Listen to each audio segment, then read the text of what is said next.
नमस्कार, बहुत स्वागत है आपका स्वदेश न्यूज में और मैं हूं शिवाली श्रीवास्तव।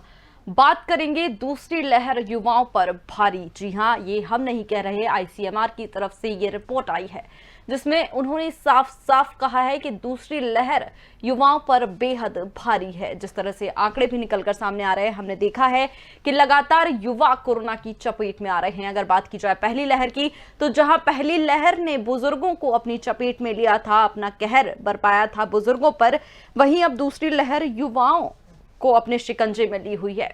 युवाओं पर कोरोना का शिकंजा कसा हुआ है। युवाओं पर कोरोना का ये कोरोना काल जो है युवाओं पर ज्यादा भारी होता नजर आ रहा है। हालांकि आईसीएमआर ने इसकी पुष्टि भी की है और उन्होंने ये भी कहा है कि इसकी प्रमुख दो वजह हैं। ये प्रमुख दो वजह हैं जिसके कारण युवाओं में कोरोना संक्रमण ज्यादा फैल रहा है। आपको बता दें, ये वजह ये भी है कि युवा ज्यादा बाहर निकलते हैं, बाहर आते जाते हैं, सार्वजनिक स्थानों पर मेलजोल करते हैं, जिसके कारण भी युवाओं पर ये असर कर रही है। और वहीं दूसरी बात, टीकाकरण। आपको बता दें कि बुजुर्गों की जो एक बड़ी संख्या है उसका टीकाकरण हो चुका है, लेकिन युवा अभी भी कहीं ना कहीं टीके से वंचित हैं, जिसके चलते ये दूसरी लहर युवाओं पर ज्यादा भारी पड़ रही है। ऐसा कहना है आईसीएमआर का। आईसीएमआर ने यह भी कहा है कि इसके पीछे दो वजह हैं जिसके कारण युवा आबादी जो है वो ज्यादा प्रभावित हो रही है। आपको बता दें, आईसीएमआर के अगर महानिदेशक डॉक्टर बलराम भार्गव की बात की जाए तो उन्होंने साफ साफ कहा है कि कोविड-19 की पहली और दूसरी लहर के आंकड़ों की तुलना दिखाती है कि उम्र का ज्यादा अंतर नहीं है। जी हां, उम्र का ज्यादा अंतर बिल्कुल भी नहीं है। जहां से जब पहली लहर में बुजुर्ग प्रभावित हुए थे, वैसे ही अब दूसरी लहर में युवा जो हैं वो प्रभावित हो रहे हैं।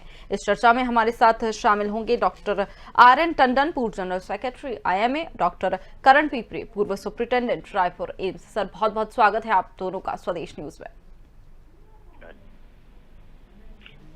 डॉक्टर टंडन, सबसे पहले आपके पास आते हुए आपसे मेरा सवाल यही कि जिस तरह से हमने देखा कि पहली लहर जब आई थी कोरोना की तो बुजुर्गों को ज्यादा नुकसान हुआ था, लेकिन दूसरी लहर ने अगर देखा जाए तो अपना स्वरूप बदलते हुए युवाओं को अपनी चपेट में ले लिया। क्या कारण इसके पीछे आपको लगते हैं?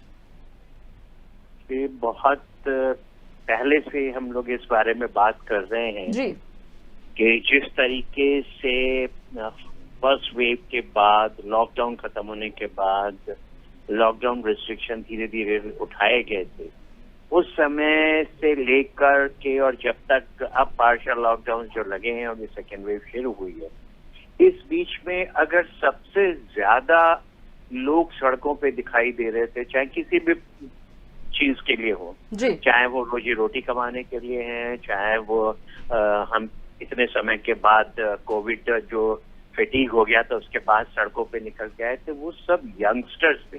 यंगस्टर्स भी 18 से और 50 साल के बीच के ज्यादातर लोग बाहर सड़कों पे। और दूसरी बात ये देखी गई, जब पहले वेव में सारे सीनियर सिटीजन्स अफेक्ट हो रहे थे, उन्हें हमने प्रोटेक्ट किया, उनको इन्फेक्शन से प्रोटेक्ट करने के लिए उन्हें घर पे रखा गया, बच्चों को घर पे रखा गया। तो उसके बावजूद भी इन्फेक्शन का रेट जो था बुजुर्गों में ज्यादा था, बल्कि यो कहिए कि सिवियरिटी जो थी बुजुर्गों में ज्यादा थी, क्योंकि कोमॉर्बिड कंडीशंस एक बहुत बड़ा फैक्टर है मॉर्बिडिटी बढ़ाने में और हॉस्पिटलाइजेशन का इंडिकेशन बने। परंतु हम लोग बाद में भी इस बारे में बात करते रहे कि जो हिंदुस्तान की 45 से नीचे की पॉपुलेशन है, जब वैक्सीनेशन हुआ तो 45 प्लस विद कोमॉर्बिड कंडीशंस वालों को वैक्सीन दी गई। इस समय भी हम लोगों ने ये आवाज उठाई कि हिंदुस्तान एक ऐसा मुल्क है जहाँ पे 45 के नीचे के भी लोगों को बहुत कोमॉर्बिड कंडीशन है। अगर सिर्फ डायबिटीज को ले लें तो 46% पॉपुलेशन जो है वो अंडर 40 है इन इंडिया, जो डायबिटीज से सफर कर रही है। और जो भी डायबिटीज से सफर करता है कि 10 साल 12 साल तक जिसको डायबिटीज हो गई है, तो उसको कार्डियक प्रॉब्लम और किडनी प्रॉब्लम दोनों होने लगी। तो इन लोगों का जो मूवमेंट हुआ, एक वो फैक्टर बना। दूसरा, जो प्रोटेक्शन हमने सीनियर सिटीजन्स को दिया वो इन कोमॉर्बिड वाले मरीजों को नहीं मिल पाया। और ये आगे वैसे ही चलते रहे जैसे चल रहे थे। जी। और दूसरा ये हुआ कि ये जो नया म्यूटेंट वायरस आए हैं, चाहे वो यूके वायरस हो, चाहे वो ब्राजील हो या साउथ अफ्रीकन हो, या फॉर दैट मैटर हिंदुस्तान में भी जो म्यूटेशन डबल म्यूटेंट और ट्रिपल म्यूटेंट की बात हो रही है, वो ये सारे के सारे वायरस जो है बहुत ज्यादा इन्फेक्शियस है।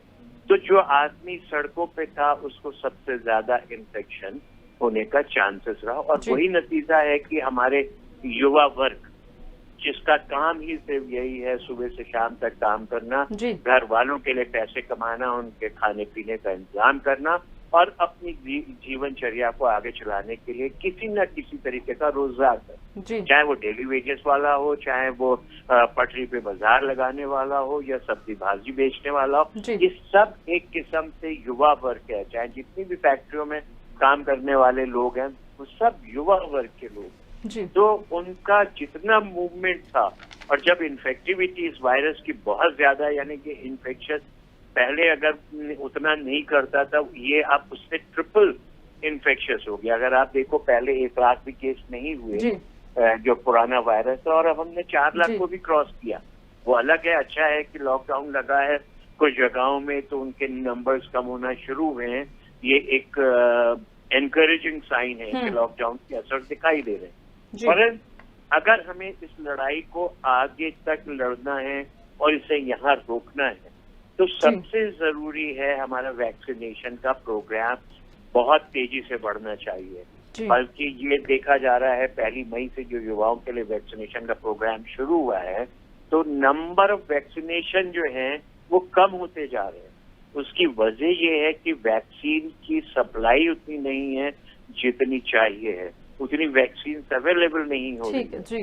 सारी स्टेट गवर्नमेंट्स कह रही हैं कि वैक्सीन की शॉर्टेज, वैक्सीन नहीं, सेंटर बंद कर रहे हैं, परंतु इससे काम नहीं चलेगा। हमें वैक्सीनेशन को हर हाल में बढ़ाना है और लोगों को इस बात को समझाना है कि जो सबसे सिंपल वैक्सीन है आपके हाथ में, वो आपका मास्क है और आपका अपना एटीट्यूड जो घर में रहने का है।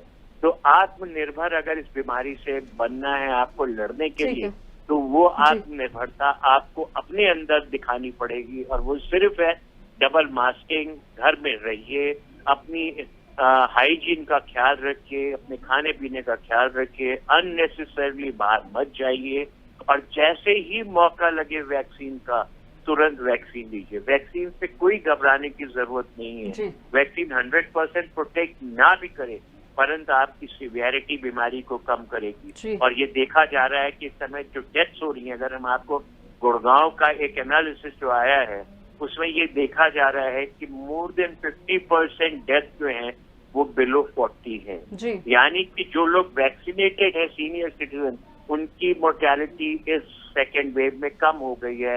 ये करीबन 20% के आसपास है। मैं गुड़गांव के फैक्टर की बात कर रहा हूँ, ना कि पूरे भारतवर्ष में। तो ये जो स्टडीज हैं ये शो कर रही हैं कि वैक्सीनेशन ने सिवियरिटी को रोका, मोर्टेलिटी को कम किया, हॉस्पिटलाइजेशन को कम किया।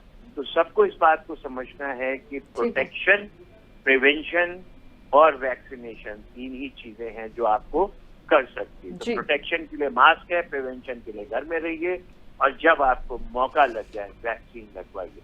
तो सारे लोगों को एक ही काम करना है, इन चीजों के ऊपर ध्यान करना है।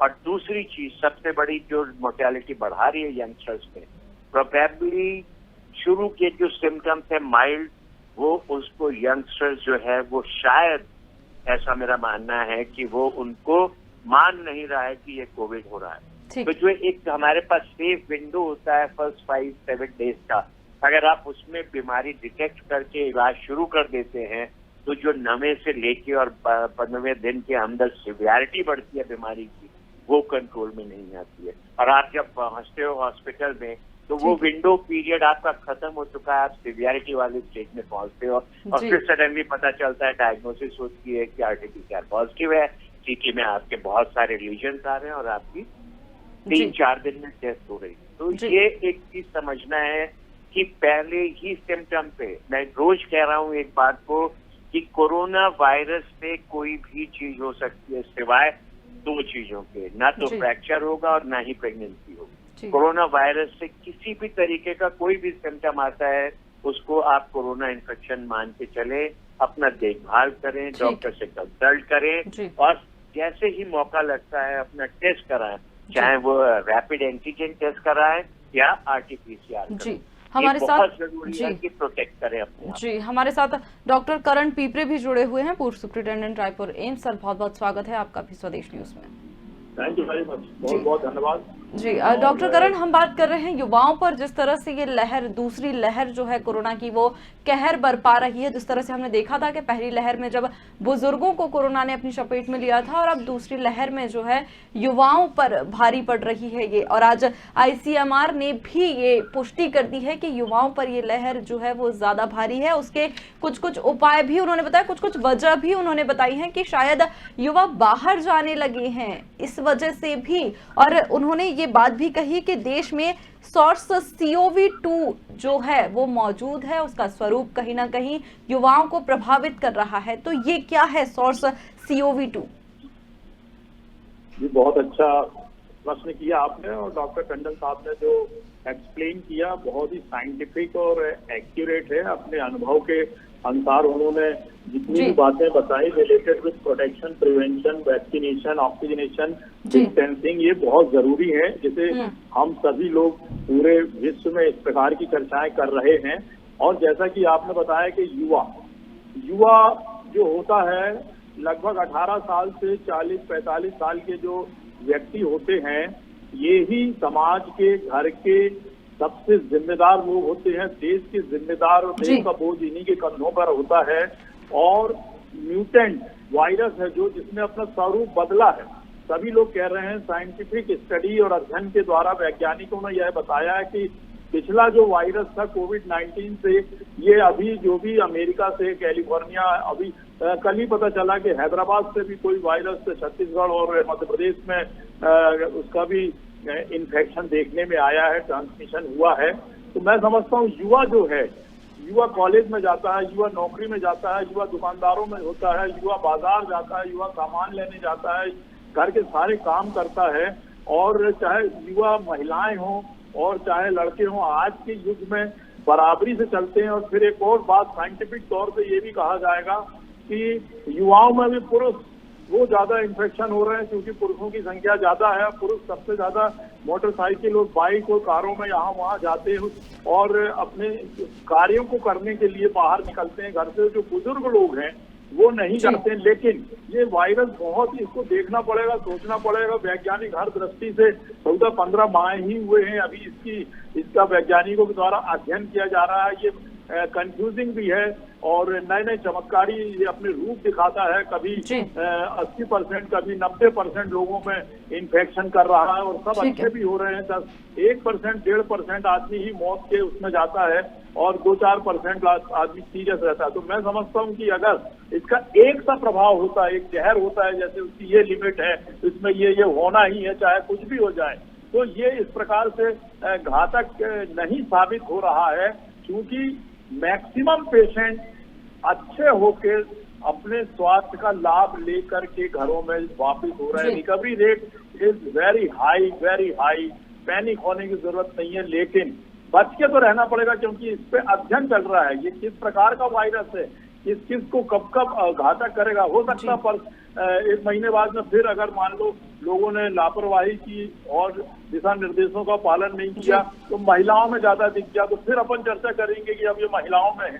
फिर पता चला कि इससे रिलेटेड कुछ लोगों को कैंसर हो गया, तो फिर वो बोलेंगे कि ये तो ऑन्कोजेनिक एक्टिविटी भी दिखा रहा है।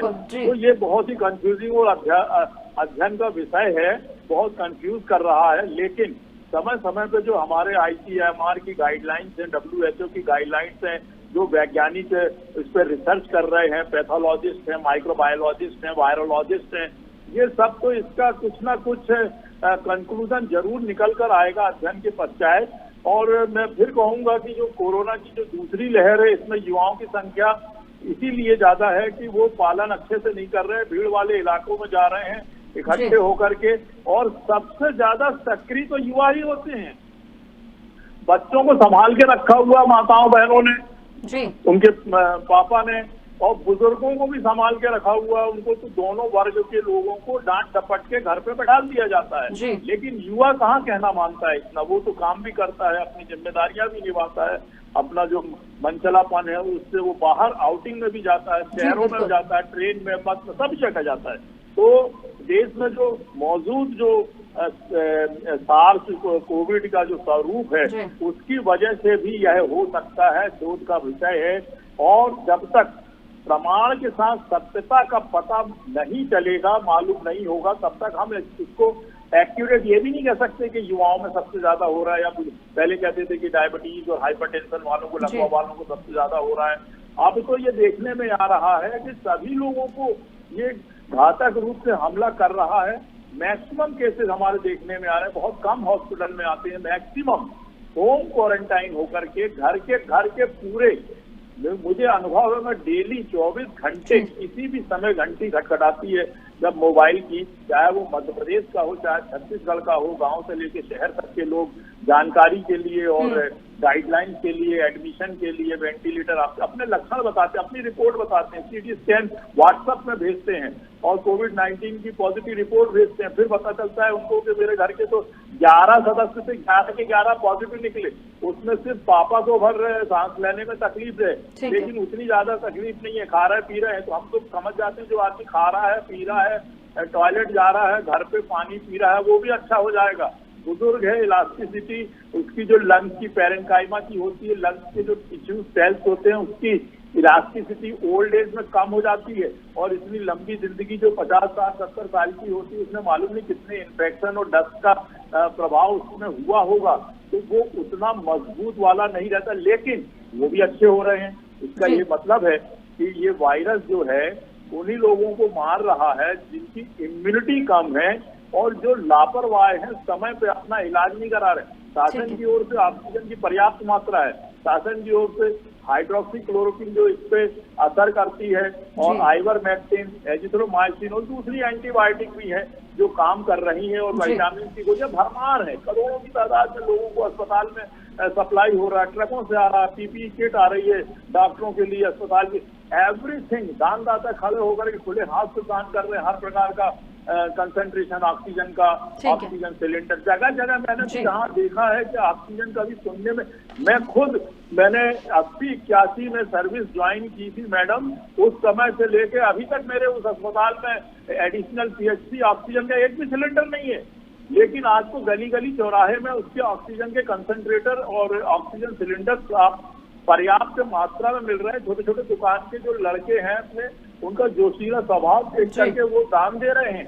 और सरकार ने भी देश विदेश से इतना ऑक्सीजन के इक्विपमेंट और मशीनें, उपकरण निर्माण के लिए और उसका जमा करने के लिए, इकट्ठा रख रखाव के लिए सब प्रकार से इंतजाम किया है। तो मैं समझता हूँ इसमें किसी प्रकार से हम युवाओं को भी डराएंगे नहीं इसमें, लेकिन युवा सरकार की गाइडलाइंस को ध्यान दें और वैक्सीनेशन सबको कराना चाहिए।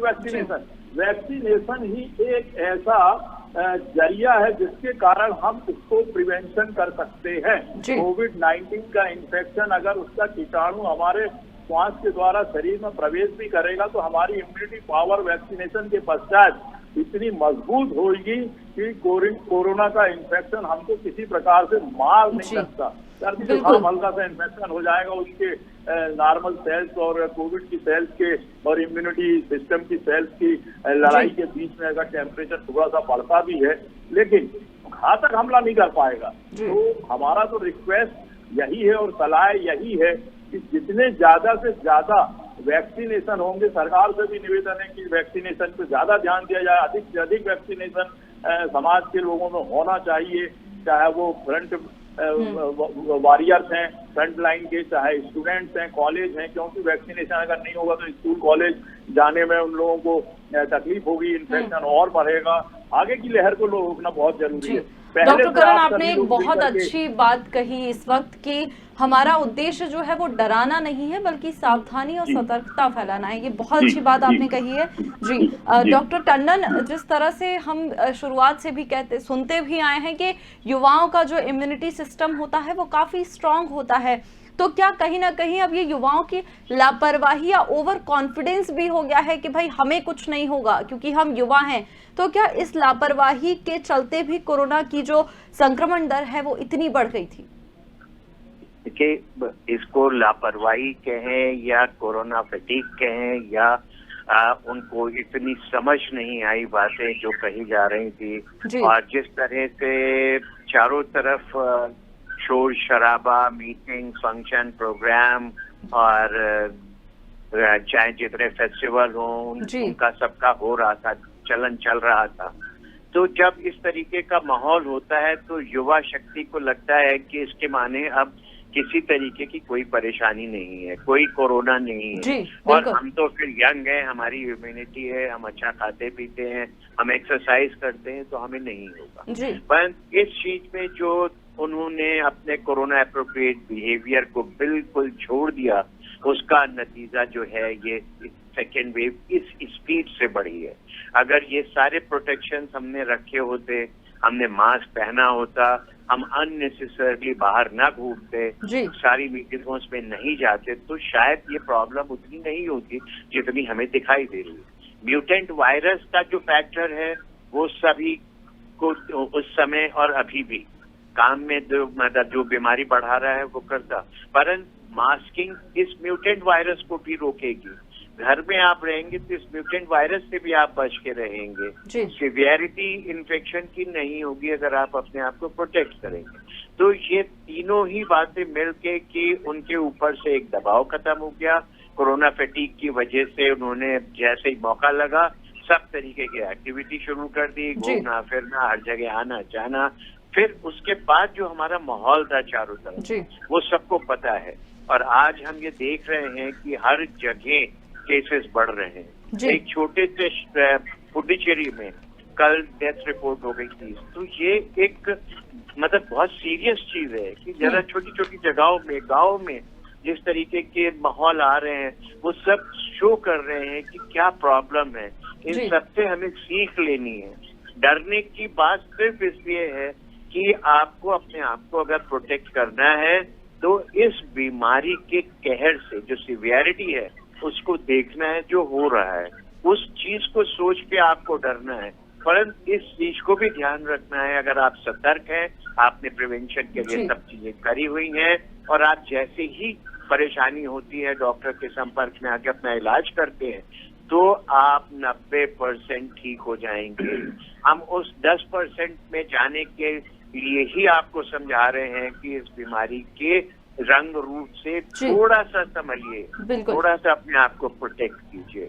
हम डराना नहीं चाहते पर सबको वार्न करना चाहते हैं, क्योंकि हम 1.25 साल से सिर्फ एक काम कर रहे हैं, लोगों को वार्न कर रहे हैं। हमने बीच में भी लोगों को कहा था कि ये मास्क मत छोड़ो, मास्क आपकी सबसे बड़ी वैक्सीन है। हम वैक्सीन के लिए इंतजार करते रहे, परंतु जो वैक्सीन हमारे पास थी उसको हमने इस्तेमाल नहीं किया। दूसरी वैक्सीन के लिए दौड़ रहे हैं चारों तरफ। अगर हम अपने पास अवेलेबल वैक्सीन जो कि मास्क है और सोशल डिस्टेंसिंग है इसको यूज करते रहे तो हमें डरने की कोई जरूरत नहीं है। हम बीमारी को रोक सकते हैं, उसका जो कुप्रभाव है उसे रोक सकते हैं अगर हम तुरंत डॉक्टर से मिलें, और खासकर इस बात का ध्यान रखें कि व्हाट्सएप और दूसरों के इलाज की पर्ची से अपना इलाज मत करें, क्योंकि हर मरीज का इलाज अलग है। और ये माना जा रहा है कि जो 80% लोग हैं घरों में उनको सिर्फ बहुत कम दवाइयों की जरूरत होती है, वो सब ठीक हो जाते हैं। तो कृपा करके हर चीज का ध्यान रख के दूसरों के पर्चों से और व्हाट्सएप से अपना इलाज मत करें, डॉक्टर की राय सुने, क्योंकि व्हाट्सएप से जो चीजें चल रही हैं उनसे सब लोग परेशान हैं। गवर्नमेंट परेशान है, साइंटिस्ट परेशान है, सीनियर डॉक्टर्स परेशान है, जो प्रोटोकॉल्स बना रहे हैं ट्रीटमेंट के वो परेशान है कि इसको कैसे रोका जाए। तो उसको रोकने का यही है कि हमें सबको वार्न करना है कि प्लीज डॉक्टर को दिखा करके अपना इलाज कीजिए, किसी से पूछ के, किसी मरीज के पुराने पर्चे से या उसके हिसाब से दवाइयां मत लीजिए, क्योंकि उस मरीज को क्या प्रॉब्लम थी उसे नहीं पता, उसका इलाज डॉक्टर ने उसे क्यों ये लिखा उसको नहीं पता। आपको क्या परेशानी हो रही है, बुखार हो रहा है तो बुखार के लिए सिर्फ बुखार की दवाई की जरूरत है, अन्यथा और किसी दवाइयों की जरूरत नहीं है। जो बहुत सारी दवाइयां लिखी जाती हैं वो बीमारी के पैटर्न पे लिखी जाती हैं। किस समय आप दिखा रहे हो डॉक्टर को, उस समय आपको क्या परेशानी है, उसके हिसाब से लिखी जाती हैं।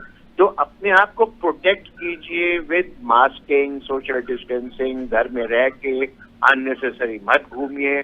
और जैसी ही कोई सिम्टम महसूस होता है, बुखार, गला दर्द, खांसी, जो हालांकि कम हो रहा है पर फिर भी हो रहा है, इवन डायरिया जो हो रहे हैं, तो आपका टेस्ट जा रहा है, आपकी स्मेल जा रही है, तुरंत डॉक्टर से मिलिए। और अननेसेसरी दवाइयां मत खाइए, डॉक्टर की सलाह पे खाइए, क्योंकि इस समय जो दूसरे और इन्फेक्शन हो रहे हैं कोविड वालों को, जिनको सीरियस है, जिनकी परेशानियां हैं, उसकी जो वजह सामने आ रही हैं, उसमें बहुत सारी चीजें ऐसी सामने आ रही हैं जो हम सेल्फ मेडिकेशन और दूसरे के पर्चे से जो मेडिकेशन ले रहे हैं उसकी वजह से आ रही है। तो हमारी सबसे रिक्वेस्ट है, बगैर डॉक्टर की सलाह के दवाइयां मत लीजिए और तुरंत कोई परेशानी है तो डॉक्टर से कंसल्ट कीजिए। हेल्पलाइन है, उनसे कंसल्ट कीजिए। इतने लोग हैं जो जहाँ पे हेल्पलाइन चला रहे हैं सिर्फ मदद करने के लिए देश के हर नागरिक की। तो हमारा यही रिक्वेस्ट है 140 करोड़ जनता से कि सब मिल के इस लड़ाई में आगे बढ़ें। मास्क जरूर पहने और जो नहीं पहने हो उसको जरूर चेतावनी दें और उसको कहें कि मास्क पहने, अन्यथा उससे बात भी नहीं करें। इन सब चीजों का ध्यान रखेंगे तो हम इस लड़ाई से जरूर आगे बढ़ेंगे और विजय प्राप्त करेंगे। जी बिल्कुल डॉक्टर टंडन, आपने बेहद महत्वपूर्ण अपील कह लें, सलाह कह लें, लोगों को एडवाइस दी है कि भाई कोरोना संक्रमण के लिए कोरोना गाइडलाइंस का पालन करें। ये बेहद महत्वपूर्ण इस वक्त होता जा रहा है। बहुत बहुत धन्यवाद आप दोनों का स्वदेश न्यूज पर जुड़ने के लिए। Thank you very much. Thank you. तो आईसीएमआर ने मान लिया है कि इस कोरोना की दूसरी लहर में युवा ज्यादा प्रभावित हो रहे हैं। उसकी वजह भी कहीं ना कहीं युवाओं की लापरवाही और टीकाकरण में कमी बताई जा रही है। लेकिन सरकारों का लगातार कहना है, राज्य सरकारें भी लगातार कह रही हैं कि जिस तरह से टीके आते जाएंगे हम लगवाते रहेंगे, लेकिन तब तक आप अपना ख्याल रखें, कोरोना गाइडलाइंस का पालन करें। फिलहाल इस पेशकश में इतना ही। दीजिए इजाजत, नमस्कार।